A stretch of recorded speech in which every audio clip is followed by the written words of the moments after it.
Yo, salut les amis, bienvenue sur ProfitWolf. Alors aujourd'hui, on va aborder la question des taxes et de la TVA au Royaume-Uni. Alors dans un premier temps, on va regarder lorsqu'on achète des produits au Royaume-Uni et qu'on les importe en France, est-ce qu'on a à payer une taxe en particulier? Et dans un deuxième temps, on va regarder lorsqu'on fait des ventes au Royaume-Uni, quelles sont les taxes à payer et comment s'immatriculer à la TVA anglaise. Alors sans plus attendre, premièrement, achat au Royaume-Uni et importation en France. Alors ça, comme vous le savez, c'est ma méthode. Ce que je fais, c'est que j'achète mes produits chez Argos ou chez Tesco, je les importe en France et je les mets en vente sur la marketplace française. Mais je reçois quand même des questions qui me montrent que le système de taxes n'est pas encore très clair. Donc je vais vous répondre. Avant mars 2019, on n'a rien à faire. C'est-à-dire que même si le Brexit a été voté, au jour d'aujourd'hui, en mars 2018, le Brexit n'est pas encore effectif. Donc la date prévue pour que le Brexit rentre en effet est l'année prochaine, mars 2019. Ce qui fait que pour l'instant, le Royaume-Uni est un pays qui fait partie de l'Union européenne et donc on n'a pas à payer de droits de douane, on n'a pas à payer de TVA supplémentaire ni quoi que ce soit. Donc ça c'est plutôt cool. Donc voilà, la seule chose que vous avez à payer, c'est la TVA aux vendeurs anglais. Mais ça c'est la même chose qu'en France, c'est-à-dire que quand tu vas sur la Fnac ou chez Micromania ou quoi, on paye notre TVA à un vendeur français et on la paye à 20%. Donc là, c'est la même chose. En Angleterre, on paye la TVA aux vendeurs anglais. Donc, avant mars 2019, rien à faire. Maintenant, qu'est-ce qui va se passer après mars 2019? Le Brexit rentrera en effet, à moins qu'il y ait encore des délais. Mais pour l'instant, il est prévu pour mars 2019. Et à partir de là, il faudra traiter le Royaume-Uni comme un pays externe à l'Union européenne. Et donc là, on va devoir payer non seulement des droits de douane, qui sont entre 0 et 20%, mais en général, ils sont plutôt autour de 4-5%. Et ils s'appliquent non seulement sur la valeur des produits, mais aussi sur les frais de port et sur l'assurance. Donc voilà, ça peut faire pas mal d'argent. Et en plus de ça, on doit payer la TVA non seulement sur la valeur du produit, mais aussi sur les droits de douane qu'on a déjà payés. Donc voilà, tout ça, ça peut porter préjudice à notre business model qui pour l'instant marchait très bien, à moins que le Royaume-Uni fasse des accords bilatéraux comme l'a fait la Suisse et l'Islande par exemple. Mais bon, ça reste à voir. Deuxième point, donc si maintenant je fais des ventes en Angleterre, d'ailleurs je vous conseille, même si ma méthode c'est de vendre en France sur Amazon France, je vous conseille aussi de mettre vos produits en vente sur la marketplace anglaise, parce que voilà, c'est tout simplement la première marketplace européenne. Et donc, si en tant que Français ou en tant qu'Irlandais, on fait des ventes, ou en tant qu'Allemand ou autre pays de l'Union européenne, on fait des ventes sur la marketplace anglaise, est-ce qu'on doit payer la TVA anglaise? Eh bien, la réponse est oui, il faut payer la TVA. Donc, en gros, il y a deux cas de figure. Le premier, c'est si votre entreprise est basée au Royaume-Uni et que vos produits sont stockés en Angleterre, on a un certain seuil en dessous duquel on n'a pas à payer la TVA. Donc ça, c'est pour ça que c'est un gros avantage pour les Anglais ou pour les résidents en Angleterre. Par contre, si on vend en dehors du Royaume-Uni et qu'on stocke nos produits chez Amazon Angleterre, il va falloir payer la TVA. Ok.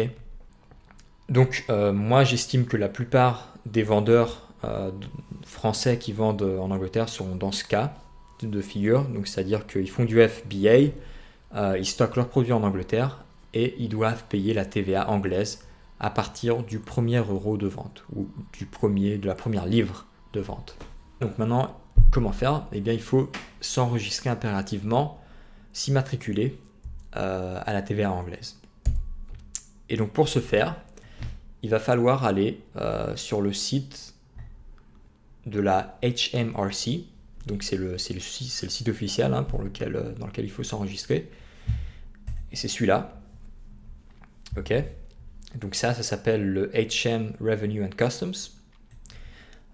Donc c'est le truc gouvernemental au Royaume-Uni. Et ensuite on va aller dans VAT. Ok. Et on va cliquer sur VAT Registration. Ok, s'enregistrer à la TVA. On clique. Et maintenant, je vous recommande vraiment de lire à fond. Lisez à fond tous les détails. Même avant, ici dans la page d'avant, lisez, voilà. Lisez tout en fait. Lisez le site. Parce que c'est très intéressant. Vous allez découvrir un petit peu comment fonctionne le système de TVA en Angleterre. Donc pour nous, ce qu'on va faire, c'est cliquer sur Registration. Et ensuite, on va cliquer sur comment s'enregistrer et puis sur s'enregistrer en ligne. Ok, donc c'est cool puisque tout est fait en ligne. Et en gros ici ils vont te dire qu'il y a plusieurs types de sociétés. Donc soit tu es un sole proprietor, donc ça c'est l'équivalent de l'auto-entrepreneur. Donc c'est ça en général qu'on va choisir. Et donc on va faire suivant. Donc encore une fois, lisez à fond. Hein. On lit tout, ok. Blablabla. Bla, bla, bla. On clique sur suivant. Et là, on va devoir créer un compte sur ce site, sur le site de la HMRC. Donc moi j'ai déjà un compte, donc je vais pas recréer un compte. Hein. Surtout qu'il me faudrait une autre adresse email pour le faire, donc ça serait un petit peu galère. Donc voilà, tu vas juste cliquer sur Create an account for me. Hop. Et voilà, à partir de là, c'est assez facile. Hein, les infos demandées vont être du type adresse, banque, etc., etc. Donc ça ne devrait pas prendre plus de 15 minutes. Ensuite, une fois que vous aurez terminé l'enregistrement au HMRC, il va falloir faire une demande d'immatriculation. Donc ça, encore une fois, ça va être très facile. Hein. Faut juste suivre les étapes que je vous ai montrées. Et une fois que vous aurez terminé cette demande d'immatriculation, le HMRC va vous envoyer une lettre à votre domicile en France. Et cette lettre contiendra votre numéro de TVA. Et ensuite, avec ce numéro de TVA, vous pourrez le mettre dans votre compte Amazon Seller Central. Et voilà, et vous serez le tour est joué. Alors maintenant, un truc très important, c'est qu'au moment de l'immatriculation, on aura le choix entre deux schémas pour la TVA. On aura le choix entre le schéma classique et le flat rate, qui est le schéma forfaitaire. Alors c'est quoi la différence? C'est que sur le schéma classique, on va se faire rembourser nos achats et ensuite on va payer la différence. En fait, on va payer la différence entre la TVA qu'on a récoltée et la TVA qu'on a payée avant lorsqu'on a acheté nos produits. Alors qu'avec le régime forfaitaire, le flat rate, on ne va pas se faire rembourser de la TVA qu'on a payée lors de nos achats, lors de nos dépenses, mais on va payer que 7,5% sur le prix de vente. Ok, alors je vais vous montrer un exemple. Donc ici, sur le schéma classique, si on fait, donc les paiements c'est tous les trimestres, hein. Donc si en 3 mois je fais 1000 euros de vente et que pour faire ces 1000 euros de vente j'ai dû dépenser 500 euros, donc j'estime que sur ces 1000 euros de vente je vais payer 20% de TVA, donc ça nous fait 200 euros, ok, qu'on doit payer de TVA. Mais comme j'avais déjà dépensé 100 euros de TVA pour faire mes achats, tout ce que j'ai à payer en TVA au gouvernement anglais, ça va être les 100 euros de différence, ok. Ce qui fait que mon bénéfice brut, à la base, il est de 500, auquel je déduis les 100 euros de TVA, ce qui m'arrive à un bénéfice net de 400 euros. Okay, ou 400 livres, pardon, on est en livres, parce qu'au Royaume-Uni on n'utilise pas l'euro. Donc ça c'est le schéma classique. Ensuite, le schéma forfaitaire, flat rate, qu'est-ce qui se passe?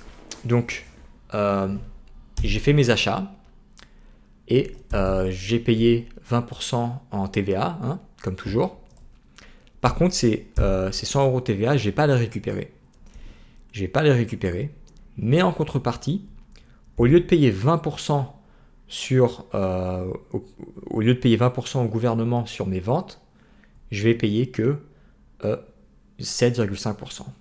Maintenant, une petite parenthèse, je dis que c'est 7,5% parce que il y a plusieurs bandes de forfaits, il y a plusieurs forfaits en fait, et celui qui s'applique le plus aux ventes sur Amazon, en détail en fait, tout ce qui est jouets, électroniques, etc., c'est 7,5%. Après, il y a des trucs comme les cosmétiques et tout, qui peuvent aller à 8-9%, mais bon, en général, c'est autour de 7-8%. Donc la différence, elle n'est pas énorme de toute façon. Et donc avec ce schéma, avec le schéma forfaitaire, je vais payer juste 7,5%. Ce qui fait que si on compte la TVA, si on fait la différence, en fait, au lieu de payer 100 € de TVA, au final, je paye 75 € de TVA. Ce qui m'amène avec un bénéfice net de 425 €. Donc, voilà, la différence, elle n'est pas énorme sur chaque trimestre, mais lorsqu'on cumule ça sur l'année, ça peut, surtout avec des plus gros chiffres, ça peut faire une différence assez importante. Et ensuite, le gros avantage à prendre le flat rate, le schéma forfaitaire, c'est que ça va être beaucoup moins de travail. Parce que là, à chaque fois que je réalise une vente, il faut que je tienne en compte, il faut que je garde mes reçus. De toute façon, il faut toujours regarder ses reçus. Mais en particulier, là, il faudra à chaque fois que je déduise de mes déclarations TVA, il faudra que je déduise le montant TVA que j'ai payé pour vendre ce produit. Donc voilà, c'est beaucoup plus de travail. Alors que là, tout ce que j'ai à faire, c'est, voilà, ok, la TVA, je l'ai payée. Tout ce que j'ai à faire, c'est me soucier du montant de TVA réalisé sur mes ventes, que j'ai récolté sur mes ventes. Voilà, donc moi je recommande vivement de choisir le flat rate. Donc voilà, merci de votre attention. Je vous dis à la prochaine et passez une très bonne journée. Salut, à plus, bye bye.